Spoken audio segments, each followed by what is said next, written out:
udah kita kenal legenda sekarang. Bahkan Hypebeast juga bilang gitu kan. Ya, legenda. Nah, walaupun ya saya ini berbicara apa adanya, si Papa sampai akhir hidupnya nggak mau dibilang sebagai seniman. Yang versi saya dan Desta ini 175.000. Yes. Supomo menekuni seni kain.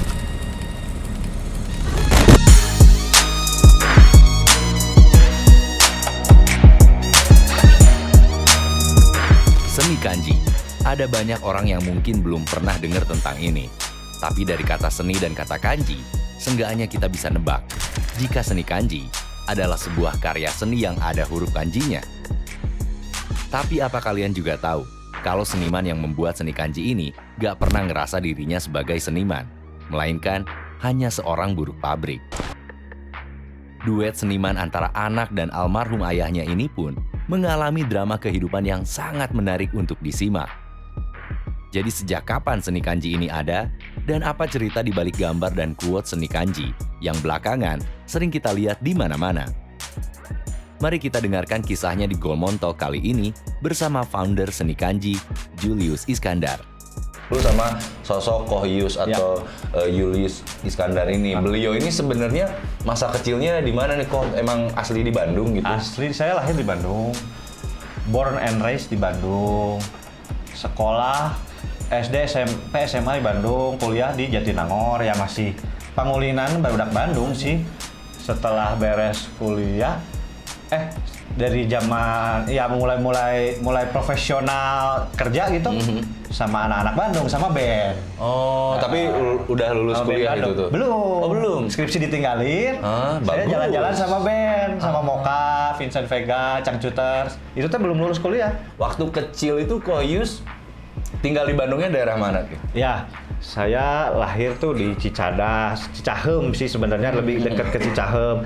Terus ya dibesarkan masa kecil di Cicahem, daerah Bronx, Daerah Bronx banget ya. Terminal Cahem.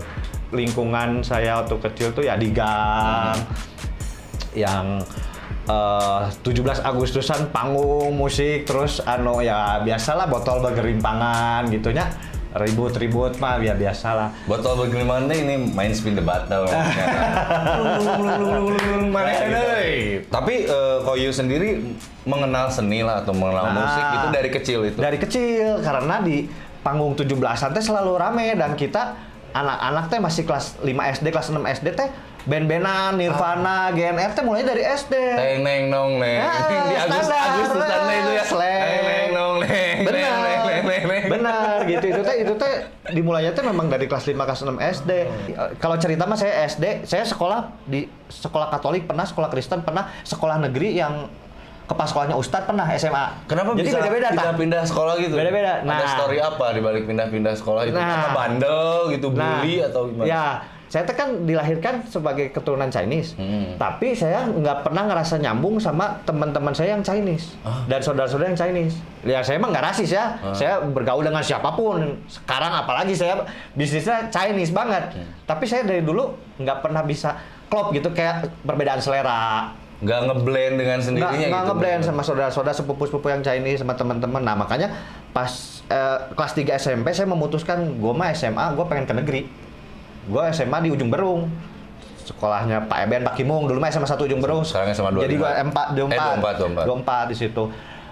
Yang memang satu-satunya orang berketurunan Chinese saya doang di sekolah itu. Karena Kohyus sendiri lebih ngerasa cuma ada orang mah lain Chinese, orang mah Sunda gitu. Kelas 2 adanya Marcel Siahaan sebangku sama saya, si Filino, adanya Bang Kiki baru keluar dari Pupan bikin eksperimental jet set saat itu.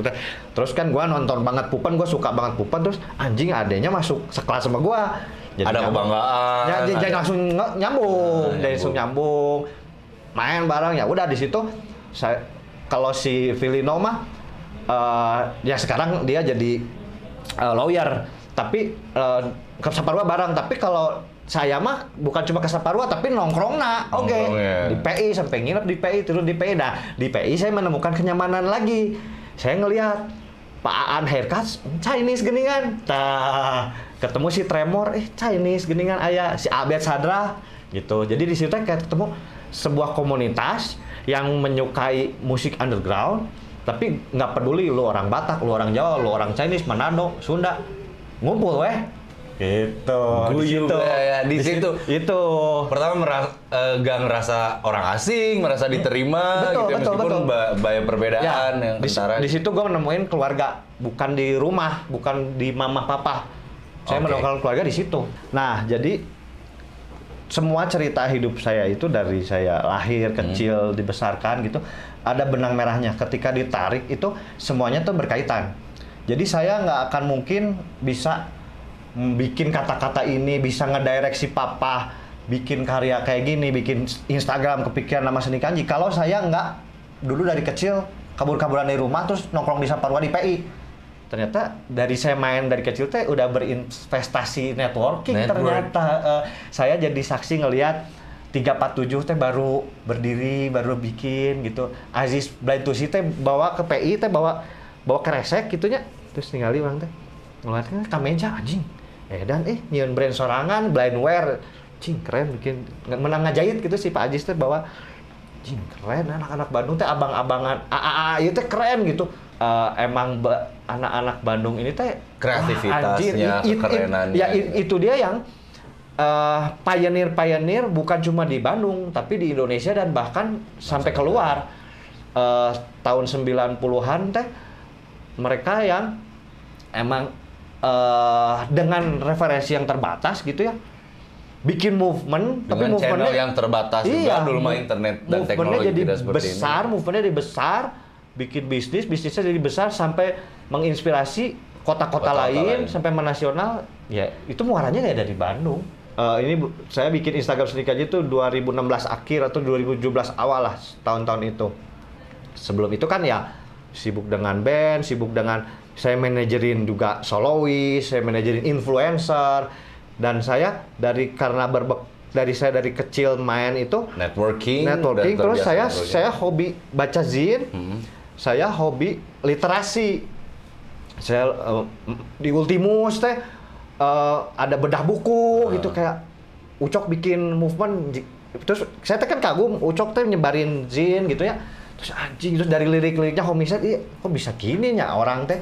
Terus dari permainan kata-kata teh bisa jadi senjata. Dengar lirik lagu gitu anjing bisa sampai resonate bisa sampai nyampe ke hati banyak orang. Ini kata-kata teh bukan main-main gitu. Makanya penyair teh bisa jadi hero, bisa di idolakan banyak orang karena kata-katanya ini teh menggerakkan banyak orang, menggerakkan hati, menggerakkan pikiran gitu. Nah itu di situ. Nah terus ketemu internet, ketemu Multiply, nulis lah Multiply. Senang saya ketemu platform Multiply. Ketemu lagi ada Twitter yang platformnya lebih pendek, singkat-singkat, cuma 140 karakter. Wah, capruk orang di Twitter. Nah, itu aku sebenarnya melihat kalimat-kalimat nyelenehnya Seni Kanji ya. Ini format nge-tweet kan? Betul, kan? Ibaratnya mah two sentence teh gini kan. Iya. Two sentence komedi teh sok. Ini ingin miskin tidur aja terus kan ini sarkas, ya kan? Terus menggerakkan. Ini adik-adik yang mager, generasi mager ya kan? Itu mah sebenarnya kayak buat ngingetin saya pribadi, itu mah yang ingin miskin. Jadi semua ini teh ada ceritanya. Kalau yang tadi sorry dipotong, yang ingin miskin tidur aja terus teh, saya bikin ini. Terus saya ngorder ke si papa teh saya bayar. Jadi untuk satu gambar saya bayar. Terus saya pajang di kamar. Pas saya nge-story nu ningali. Hayang lah, anjing coba teh ieu mah orang pribadi mau dijual dipasang di kamar saya buat karena saya kadang-kadang suka buat di Bandung teh self reminder biar gak mager karena kan anjing hudang sare teh anjing sare deui naik selimut lagi gue teh biar ditakut-takuti oleh kata ingin miskin mun maneh kieu wae miskin maneh gitu kan. Ada konsumennya Pop Store Indo itu ngelihat anjing mau dong ya udahlah jadi saya repro gitu karya aslinya mah saya simpen pasti jadi akhirnya direpro dan banyak orang yang akhirnya beli juga akhirnya jadi suka ya udahlah gitu. Nah itu berarti semuanya ada ceritanya lah. Jembatannya ya. Semuanya tuh cerita pengalaman pribadi personal saya ini mah quotes ini mah. Nah pas proses penciptaan karya itu teh kan dramanya teh lumayan pelik ya saya sama si papa. Nah ini nih, karena kan mungkin nggak banyak orang tahu drama ini. iya kan karena gap usianya teh sangat jauh ya. Saya sama si papa teh umurnya udah 64 gitu. Terus saya bikin kata-kata yang kekinian gitu nya pola pikir saya. Terus si papa teh kan untuk mengejawantahkannya teh bingung kayak gitu. Maksudnya naon sih? Apa gitu. sih ini tuh istilah baru buat dia, vocabulary yang nggak ada pada masanya terus dia. jadinya mungkin teh ya. drama kan, jadi teh terus misalkan hasil gambarnya tidak sesuai dengan apa yang saya mau, ngutruk, ngomel pundung, papa saya teh edan lah seorang pribadi yang kaku yang nggak bisa match sama saya gitu. Makanya saya dari kecil nggak betah di rumah teh. Kabur-kaburannya karena Nggak cocok sama figur papa, karakternya saya nggak cocok. Nah, sebelum kita lanjut ke ngebahas figur atau relationship dari Ko Hyu sama ayahnya, ini juga banyak berita banget nih yang udah ngangkat seni kanji, bisa dilihat. Ini memang udah dimuat juga di media-media mainstream, nasional, bahkan internasional. Ya, udah mulai menyoroti seni kanji yang dimana di balik seni kanji ini ada drama ini antara Ko Hyu sama sosok papa. Orang paling pesimis yang pernah saya kenal yaitu papa. Saya SD, SMP, SMA, kuliah itu teman-teman saya mah tahu lah, saya mah malu mengakui papa saya. Malu karena teman-teman saya tuh hebat-hebat, papanya tuh bisa dibanggain. Papa saya baru naik pangkat gitu yang di TNI. Papa saya tokonya buka cabang. Papa saya pabrik, papa saya habis adventure, anjing. Babe orang naon bisa dibanggain, nggak ada gitu. Gue teh kayak papa saya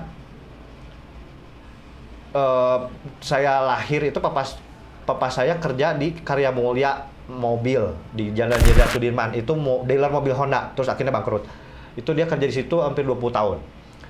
Dari situ pindah ke dealer megang spare part kerjanya teh. Pindah ke dealer motor Yamaha di Banjaran.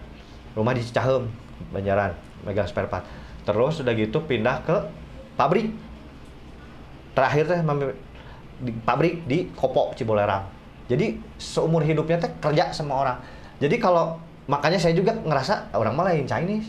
Chinese mah boga toko, beunghar. Mikirnya bisnis gitu. Iya, orang mah ini SMP gue sepatu 3 tahun nggak ganti. Gue mah di rumah aja nggak punya kamar.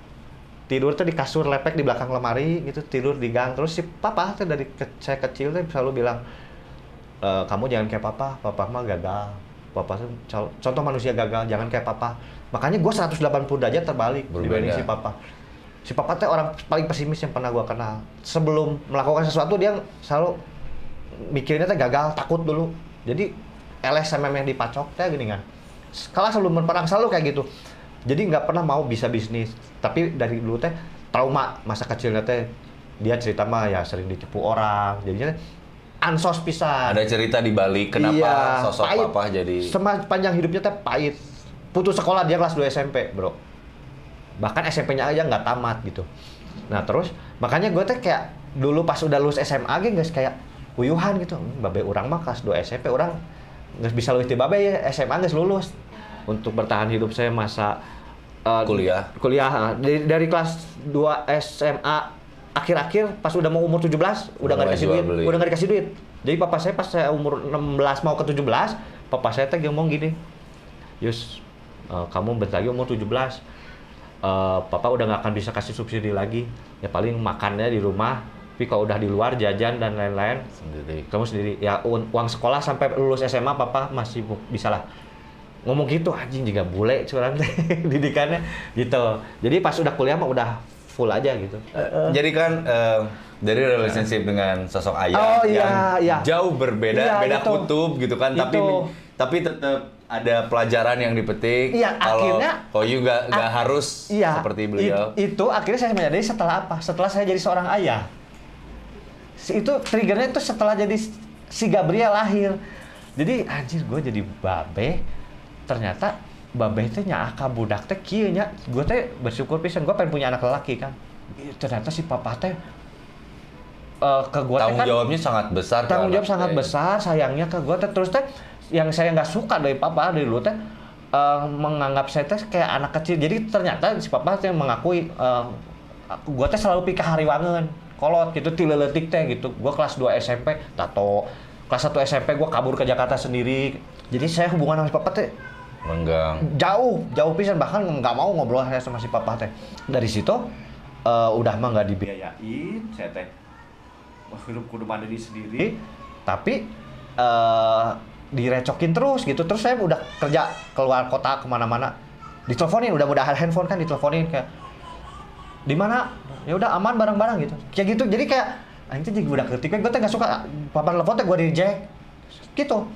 Nah udah gitu pas udah jadi anak saya lahir kayak anjing ternyata si Mulai papa teh sadar. sayangnya, tapi caranya gitu. Dan memang orangnya kan nggak bisa basa-basi, kan ansos, nggak bisa ngobrol yang pendekatannya enak dulu, nggak ada. Jadi langsung kalau dia nggak suka teh langsung gitu. Jadi misalkan kalau orang normal mah gini, kita bertamu nih, orang normal nih bertamu, istri kamu misalkan masakin bikinin kuehnya, cobain, terus ternyata kurang enak, gimana saya?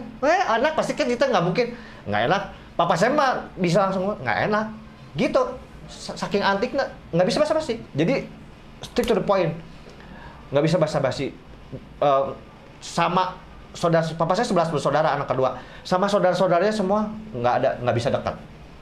Di samping dia minder, ngerasa paling gagal. Adik-adiknya mah punya toko, kontraktor, kerja jadi manajer di perusahaan. Papa saya mah kan urang mah jadi buruh kasar, gawena disemprot wae ku bosnya. Ya tuh udah nggak bisa ngelobi orang boro-boro di keluarga aja, di rumah. Nah itu cikal bakal seni kanji. Relaksasinya dia sama Ini kertas. meditasinya beliau untuk meregulasi kesetresan yang dia alami dengar di musik. Nggak ada dia nongkrong sama tetangga, mingle boro-boro. Ketemu temennya gitu, sahabat nggak punya. Hirupnya sorangan weh. Asup kamar. Satu-satunya orang yang bisa ngerti si papa ya si mama. Pas anak gua lahir, gua nangkep si papa, gua nangis. Ih, Pak, hampura. Di situ gua kayak anjing. Kurang masih kena dikasih kesempatan, babe mumpung masih sehat. Cik kurang nyeun naon lah. Nujang meh si papa teh masa tuanya teh happy lah. Muter otak ya akhirnya gua teh kan manajerin orang lain, wae gua manajerin teman, manajerin tetangga. mengorbitkan Ya. batur gitu. Mengeksploitasi. Mengeksploitasi. Win-win solution kan dapat benefitnya juga kan. Gitu anjing aing mau saatnya mengeksploitasi si babeh weh ya gua. Nah, bersyukur ada hubungannya lagi. Kenapa komposisinya si seni kanji teh ada ilustrasi, ada huruf kanji, Ada kalimatnya ini jargonnya. ya gitu.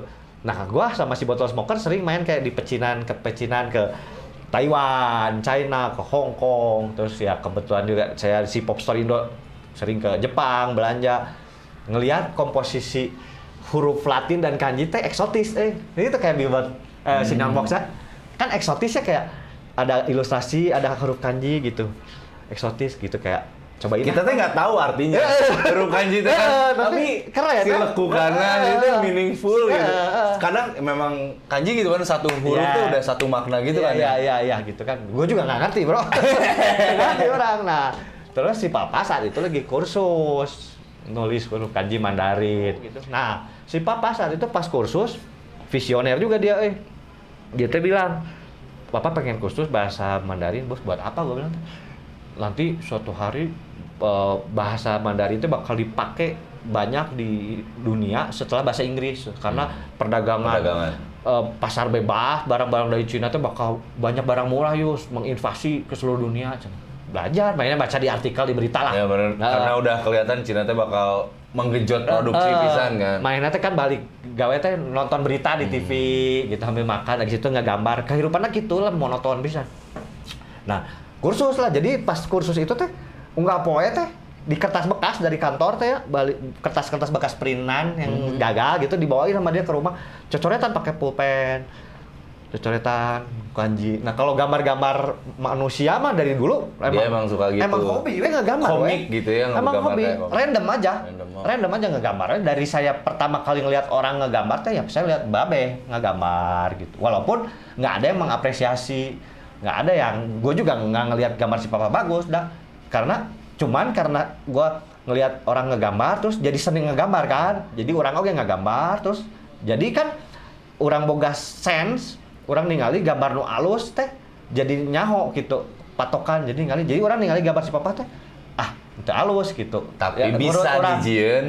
Tapi akhirnya setelah gua mengenal teman-teman ilustrator dengan berbagai genre, ternyata ada kudu gambar realis nu halus teh.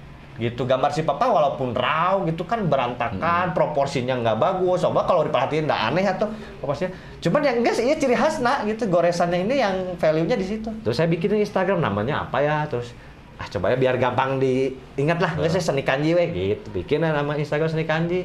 Dah post. Udah itu 2017 nggak ada yang ngerespon. Terus saya posting di Facebook, udah nggak ada respon sampai tahun 2018 atau 2019 lah. Pertama kali yang ngerespon itu si Acong Sirdendi. Yus eta babe maneh Seni Kanji teh. Nya soalnya teh Cong. Jing. Alus vintage. Nah, si Acong pertama kali. Alus vintage wah, nya kitu anjing si Acong yang ngomong mah orang tidinya lah. Karena si Acong kan ilustrator kan ngagambar, si eta ngajualan karya teh nu 30 juta. Si Acong aing hangsri lah zaman eta. Dah lah terus si Acong ngomong gitu, dia pengen ngorder. Coba balik Cong. Nya sok orang yang gambarkeun. Nah, saat itu dia baru ngeluarin 4 single solo project dia teh. 4 single lagunya teh Anggur Merah, Chris John, Gibson atau Epiphone, sama satu lagi teh Jakarta Motor City. 4 lagu itu. Tah respon lagu ieu ya, 4 lagu urang. Wah, nyangges, boleh. Sabaraha yus. Enggak, setelah gambar terus sabaraha nya. Sok sabaraha teuing atuh. Da babay gua teh masih gawe kan. Tapi dengan ini ada temen gua mesen gambar terus dibayar, ya seneng lah. Biasanya boro-boro aya nu order dah di ngapresiasi muji nggak ada, muji juga nggak ada. ada. Jadi gambar-gambar di kertas bekas itu coret-coret teh numpuk terus di kilo sayangnya teh aduh itu kalau ingat itu ya karena kan rumah teh sempit pisan atuh mang rumah gua teh segede gimana leutik lah. Jadi numpuk jadi lembab ku indung orang teh di kilo ke tukang loak gitu. Ya udah ngegambar itu, pesanan itu 4 jadi suka banget si Acong. Anjing edan babe mana kuliah seni rupa ya boro-boro cenah teh ya gitulah. Pas si Acong dari situ pesen tring gitu. Gua anjing ieu berarti bisa ya. Jadi something ya. Mulai rame ngepost di luar, mulai rada rajin ngepost tapi ya belum terlalu rame juga. Paling ada satu lagi berapa bulan teh satu udah gua juga sibuk gawe. Masih ada hal lain lah. Banyak gitu. pisan gua kan ngerjain ya tour band jalan, terus baru merit, gua teh terus juga Pop Store Indo juga riweuh ya udahlah. Tapi pas gua ada waktu gua post Instagram Seni Kanji terus sok gambar pas ke rumah teh ada gambar baru gua post gitulah. Terus gua kasih tabungan quote sok digambarin Pak ini udah gitu. Ada lagi yang pesan.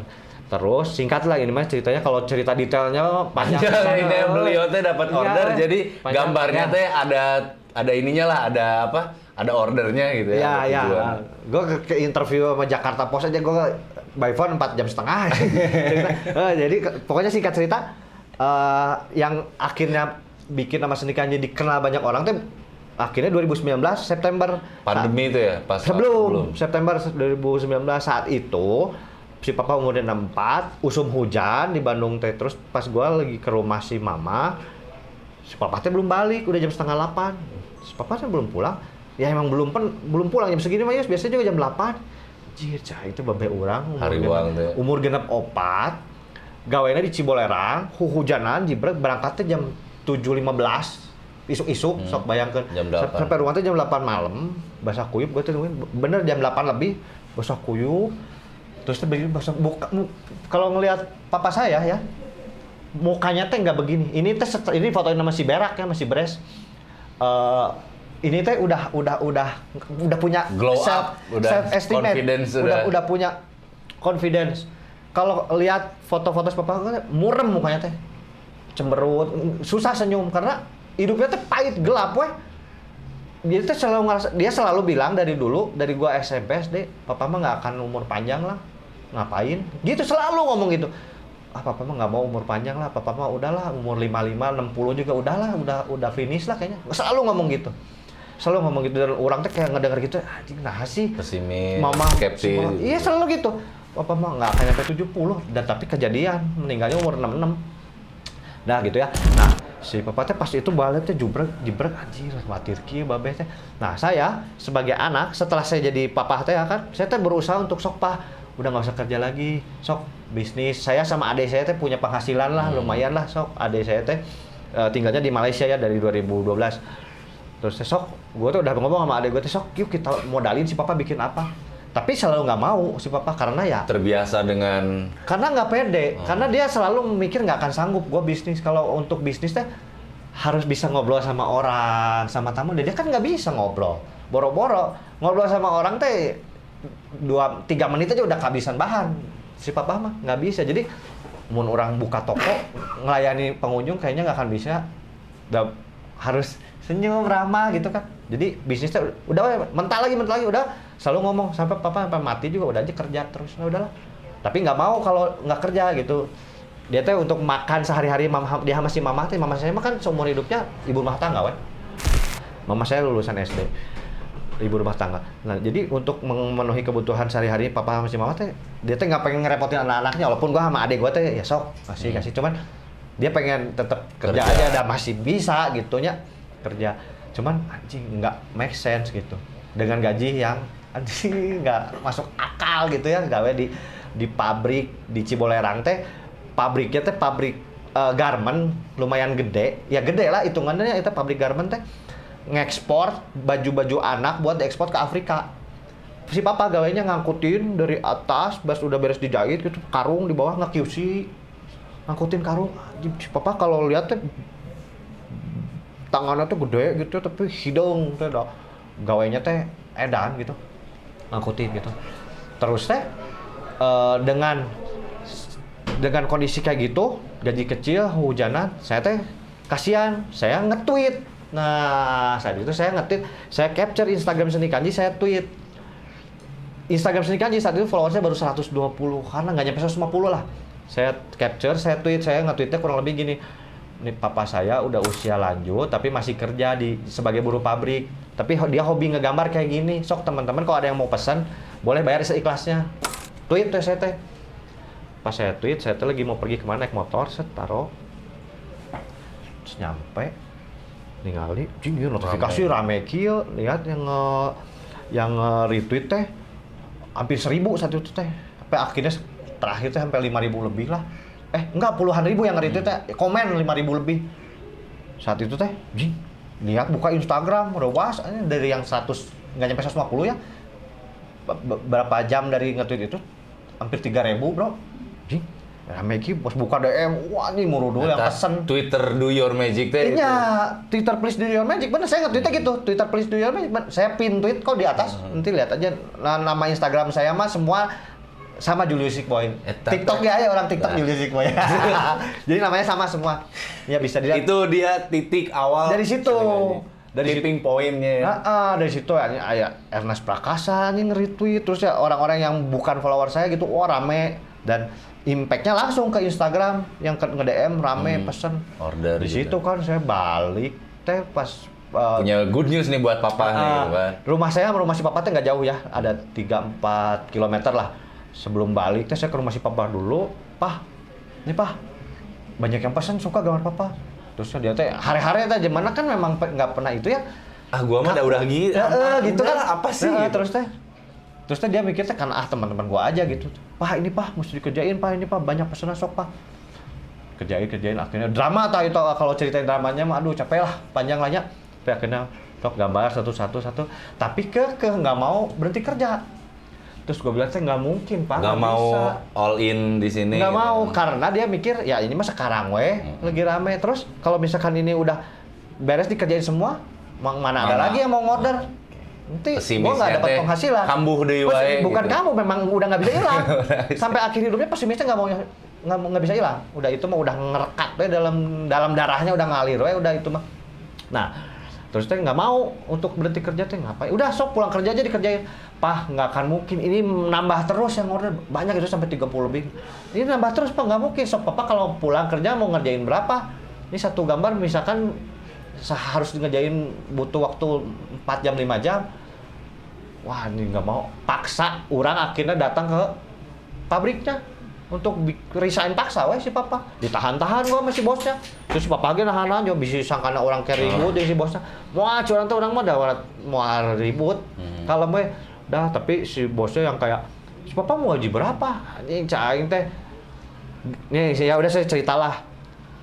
Gajinya teh 1 juta sebulan, kotor itu teh motor di kan tahun 2000 2019 kan nggak masuk kan goblok gitu maksudnya anjing gue teh nafsu juga sih sebenarnya kayak anjing bebek orang teman si papa teh mikir ya udahlah gue mah lulusan SMP aja nggak lulus terus yang kerja yang lain mah komputer gitu email bisa mengoperasikan si papa mah kan tuh bisa jadi ngerasa sakitnya nggak uyuhan gitu orang mah terus dari PSU yang masuk itu kan bayar seikhlasnya teh ya ada yang ngasih 200.000, 250, 300, rata-rata 300. Ada yang 400, ada yang 500. Ada yang 1 juta, ada yang 1,5 juta. Tah, Pak. Satu gambar nih, Pak, dibayarnya 1,5 juta. Lebih gede dari si Papa gawe sebulan. Sebulan kan langsung ada comparing itu. Iya, merinding.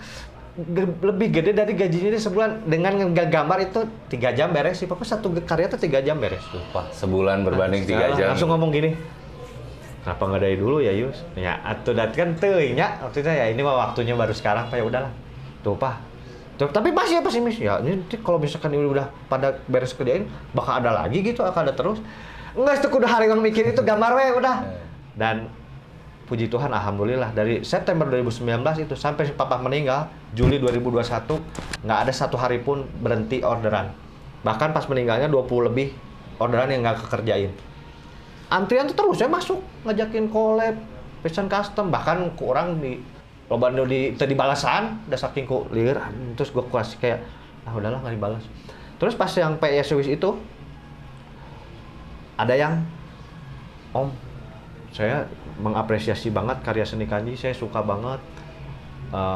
Cuman saya cuma nggak punya dana, tapi saya punya uang 50.000, mau nggak? Pak nih Pak, ada yang mau kerjain sama ngerjainnya dengan yang dibayar 1,5 juta. Tetap serius ya ngerjainnya. Integritas, eta nggak ada yang 50.000 mah nggak asal ente serius weh. Anjing, dan setelah 50.000 Pak nggak apa. Terus itu beruntung lah itu ada orang Jawa Tengah lah kayak gitu, si Irvin tah. Gara-gara yang ngepost itu, ya si Irvin teh kan dari DPI ya saya kenal teh, dari saya SMP, saya sama si Irvin teh segenerasi, seumur lah. Si Irvin pakai putih biru, orangnya putih biru. Pas si Irvin SMA, orangnya SMA. Saya kenal si Irvin itu udah lama, tapi dia baru tahu anjing ini bagaimana Yus. Dia di Twitter. Orangnya hayang lah pikat mesen. Tah, pas ngerjain si Irvin, bodor. Si Papa teh. Jadi kan selalu pengen tahu kan, Pak ini kerjain yang ini, berikutnya ini orderan. Siapa itu teh? Ya orang cerita kan. Siapa ini? Irvin, siapa Irvin? Irvin Jasta ini tukang gambar Pak. Oh cewek ya, kayak gimana gambarnya? Kasih lihat. Nggak mau siapa lihat. Anjir. Wah bagus, nanti diketawain gambar Papa. Ada pasti ini bukan ada, kan selalu pesimis ya. Nggak mau siapa? Nggak mau sih. Anjir tuh, ya Pak, masa nggak mau ini? Ya tuh Pak, itu kenapa dia nggak gambar sendiri gitu? Polosnya kayak gitu ya. Kenapa dia nggak gambar sendiri? Kenapa minta gambar Papa? Ya kan suka karakternya Papa. Karakter kan justru yang mau. Jadi nggak malu gitu, sering tuh ngelihat aduh dia bagus-bagus nggak mau kayak gitu tapi bodor bersyukur pasti Papa pameran di Gramars kan 2020 Imlek diajakin pameran si Irvin datang Papangi ngobrol terus si Irvin lagi pameran di Goodsell di Deus terus Pak lihat si karyanya Irvin kayak apa datang jadi udah sama-sama punya pameran ya Papangi terus ada saya videoin pendek gitu si Papa. Jadi karena kan banyak juga yang karena kan pendek ya singkat perjalanan seni Kanji terus nggak ada si Papanya jadi banyak yang sih gue belum sempat ketemu cina bahkan gue aja foto bokap bisa dihitung jari ya tuh orang mah boga foto keluarga gitu mah nggak ada. Nah itu kan pas di Gramar banyak banget yang minta foto bareng iya foto gitu ngararan trik iya nya orang teh banyak orang tuh milu fotonya milu foto tadinya itu pameran eta teh si Papa teh mau datang kan covid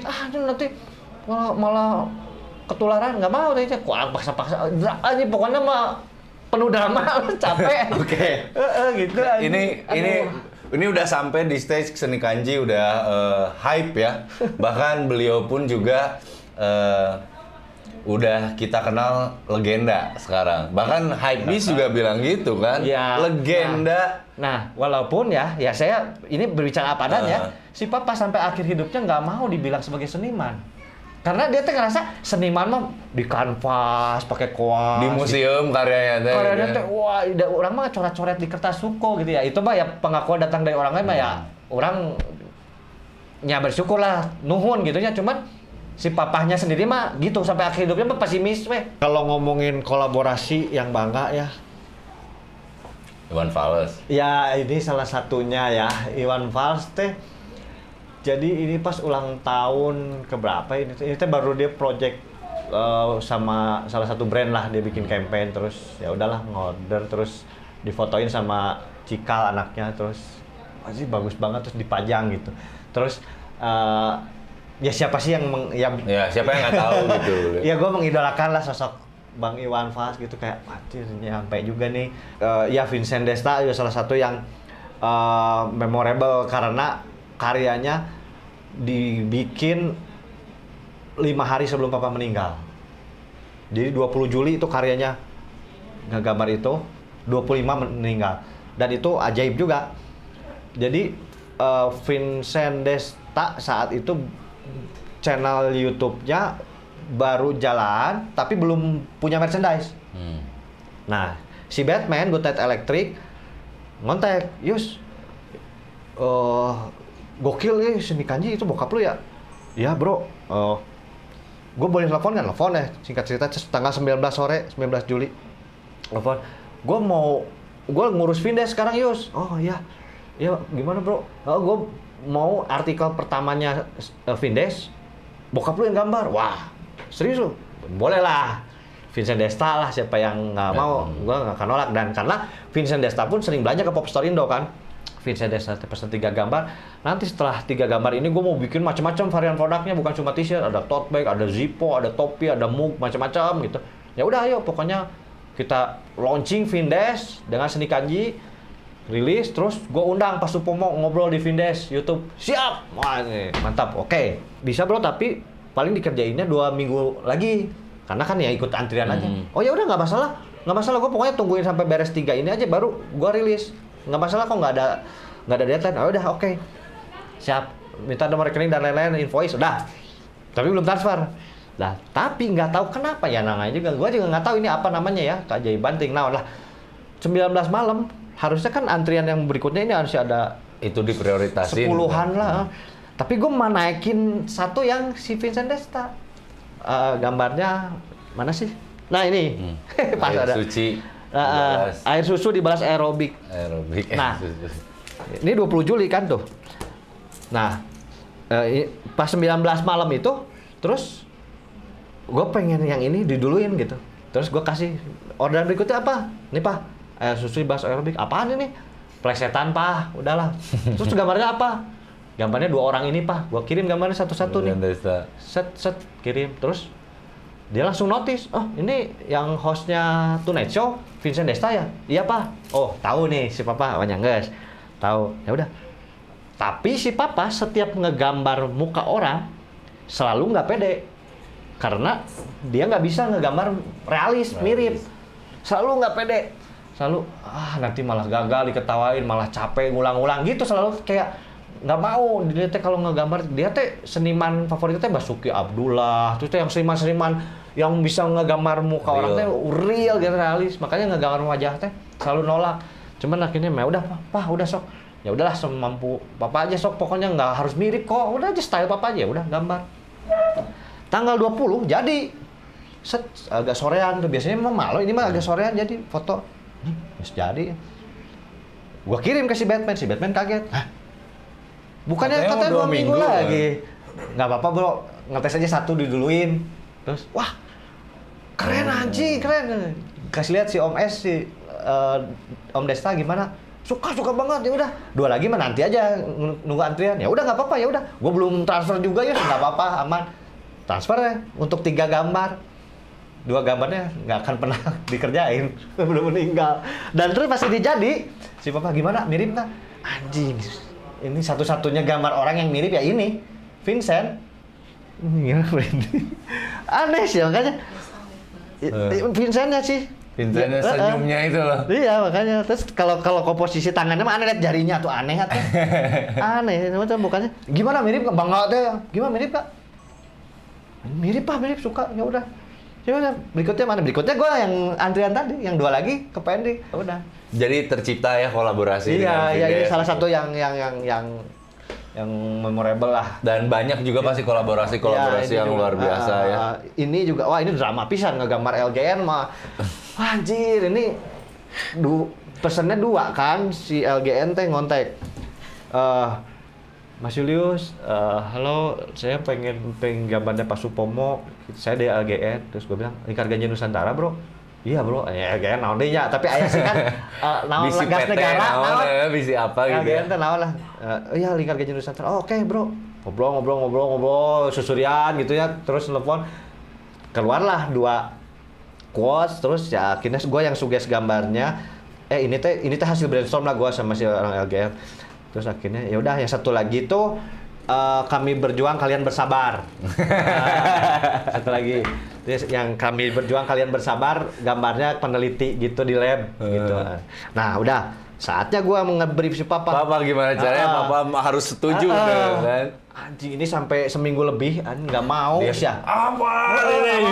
Kan? Nggak mau, malah nanti Terlalu rebel lah gua gimana? ditangkap polisi, nggak mau, pokoknya nggak mau, udahlah, nggak usah, udah kembali lagi Pak, udah ditransfer kembali lagi uangnya, nggak mau, nggak mau. Terus sampai gua datang gitu, gua langsung nge-brief langsung ya, udah nggak bisa by phone kan, langsung kasih lihat, nih Pak ini foundernya namanya Dira tuh Pak, interview sama di TV, terus sama Deddy Corbuzier tuh ngeluarin buku, terus ini penelitian ilmiah bukan buat disalahgunakan Pak, buat medis gitu. Wah ini ngebacot, nggak mau udah ngegambar sketsa, nggak mau diterusin. Udah gitu, ayah udah penolakan.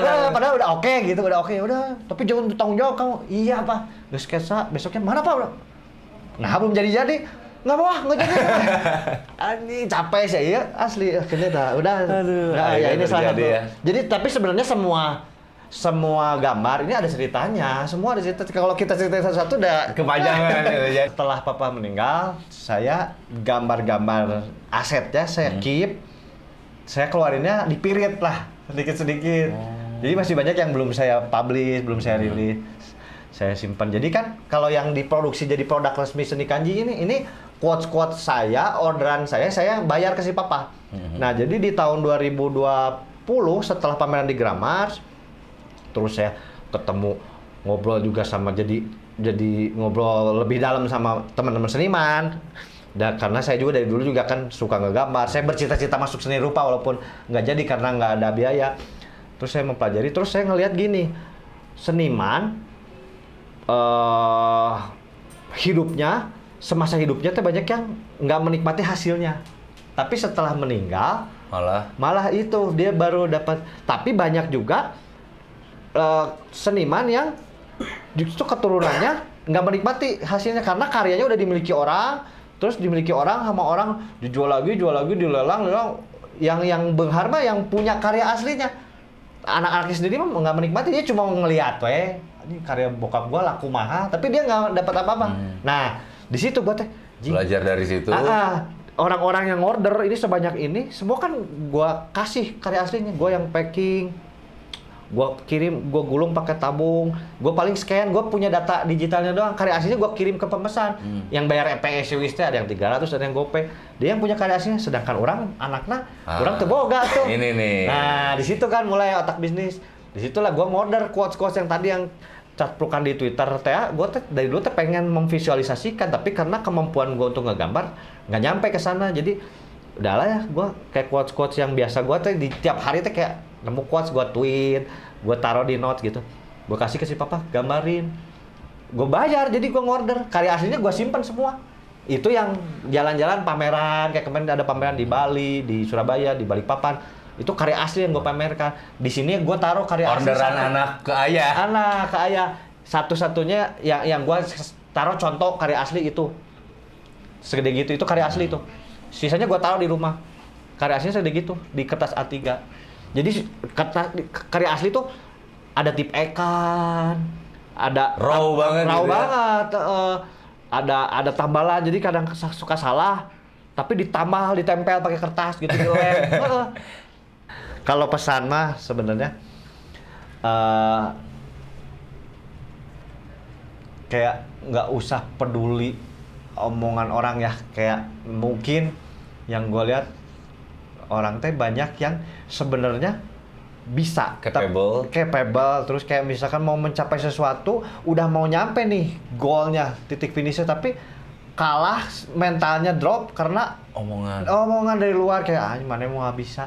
Nah itu sih kalau gue bilang mah, ketika lo fokus sama si tujuan lo, nggak usah peduliin apa yang jadi faktor eksternal, kejar aja gitu, karena nggak ada yang nggak mungkin ya. Seni Kanji salah satu contoh betapa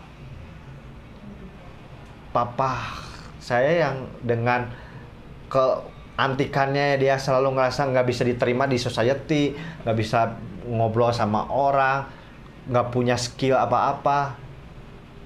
Dari dulu teh cita-citanya jadi seniman dari kecilnya teh, tapi ya udah nggak mungkin gitu. Udah kayak dia mah pengen ngubur mimpinya. Iya, ngubur mimpinya, kayak gue mah udah hidup di dunia juga pengen cepet selesai gitu.